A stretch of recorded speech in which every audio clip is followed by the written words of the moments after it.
Let's talk about some of the stuff that they announced. And I mean, first of all, I guess hardware. Xbox Scorpio, Project Scorpio, coming holiday 2017. Rob, you impressed? I'm amazed by this. I think the way they pitched it has been fantastic. The main thing that they were saying, the key point, is that any Xbox game can play across any Xbox system. That's the original Xbox One, the Xbox One S, or Project Scorpio. That is the key point. Now, whether Sony can say the same thing about PS4K remains to be seen, but I think that's a key point for Microsoft. The second key point, and they were talking about it in the video, they were saying this was designed for developers. And I think that's so important. The Xbox One's quite tricky to develop for, quite elaborate. The PS4 has been a massive success because Mark Cerny built a machine that was very easy to develop for. Right. I think changing that perspective, making this as easy as possible to develop for, it's going to be a key thing for them. So I'm super impressed. 6 teraflops, that was what the rumor was floating about 2 weeks ago. You're talking about like a 3 to 4 times, you know, you can never tell unless we actually get the games and start doing performance runs on them. But it's a significant upgrade. At this stage, Mike, could they almost call this a new console? Because, you know, it's. I guess the reason they probably wouldn't is because then with the backwards compatibility stuff, or the like constant cross compatibility, that messaging might get a bit muddy. But it seems like a pretty fundamental upgrade. Yeah, definitely. I mean, with all the actual improvements, if it is like it's purported to be 3 or 4 times more powerful, that's that's like the jump from a console to another generation. The Slim in the meantime is pretty big. I mean, that's what, $300.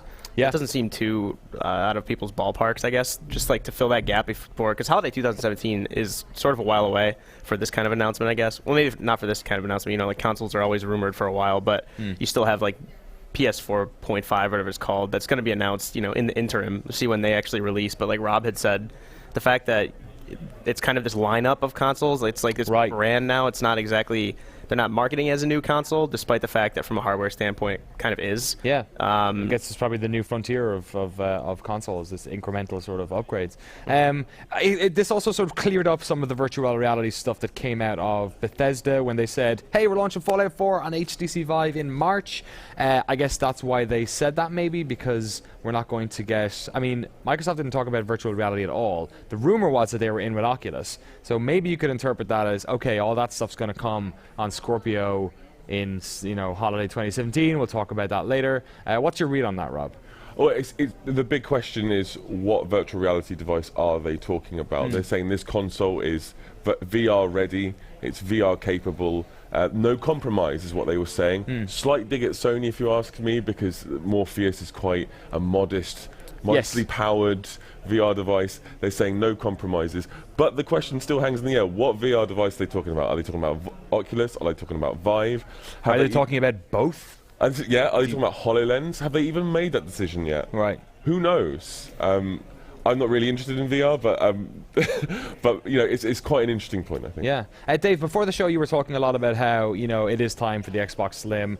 We did finally see it. It's got. They were talking a lot about the 4K video, which was rumored beforehand. There's a new wireless controller with a textured grip, higher range, Bluetooth, same price as the regular one, and they also mentioned HDR games. What do you think about Slim? Do you think it's a decent stopgap between this and Scorpio? When they announced the Slim, I was excited for it. I thought, okay, maybe this could be something I can pick up, replace my old giant Xbox One.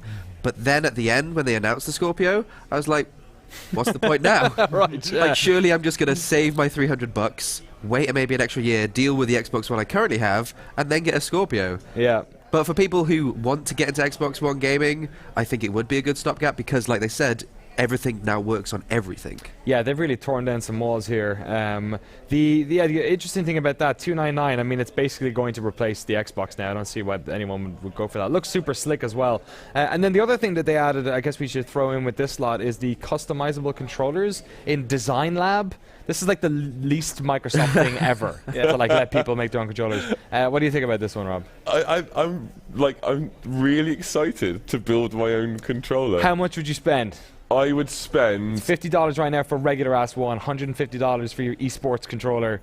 What would you spend for pink triggers and a green faceplate? My line is $79.99. No, you got to talk them down. You got to start at 40. Stop 40? Because they're going to try and... Yeah, do you think it's going to be a premium price on this, Mike? Probably. I would Right. spend like 100 if I can get like Would you? Yeah, if I can get like a lime green and orange controller or something. Just some gaudy awfulness. Yeah.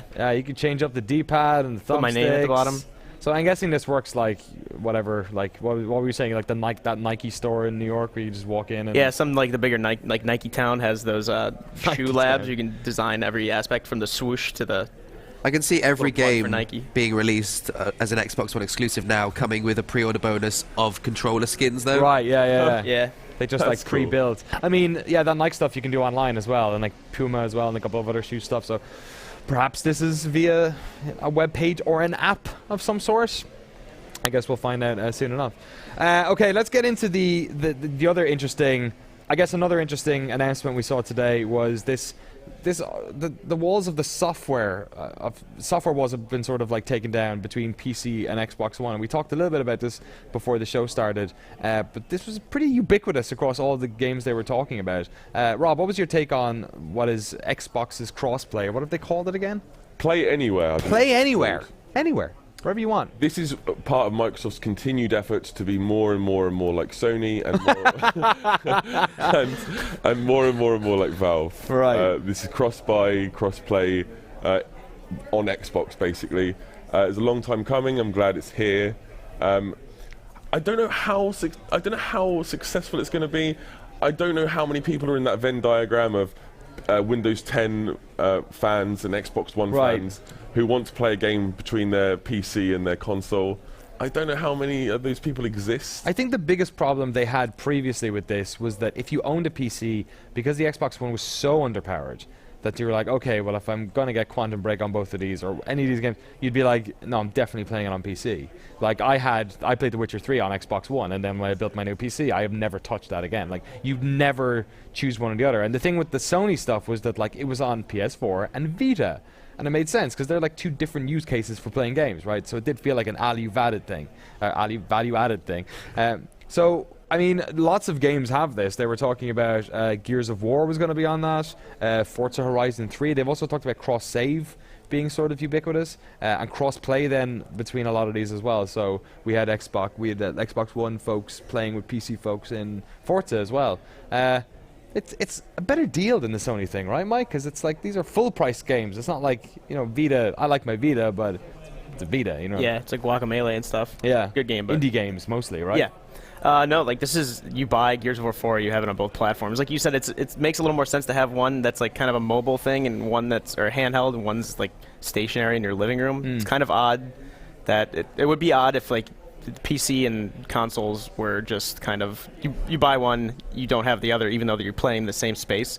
But it makes sense. I mean, if I get Halo Wars 2, I Right. can play it on my Xbox, depending on where I am. I can play it on PC. It seems like a really good deal. You're not like forking out like two different versions of the game, like Right, $60 and like each time. And they're surely not losing money on this. Like, there's probably not a lot of people who are like buying both on PC and Xbox. Right. Like Yeah. up until now, they're probably going to get a lot of goodwill out of it.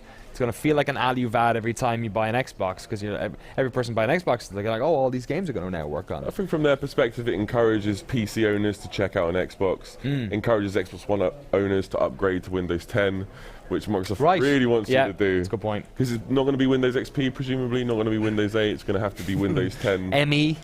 Did Again, you want to ME. say Windows XP? Yeah. No, yeah. Oh my goodness. So it's not going to be any of those operating systems, it's only going to be on Windows 10. So, it kind of makes sense. Yeah, good news.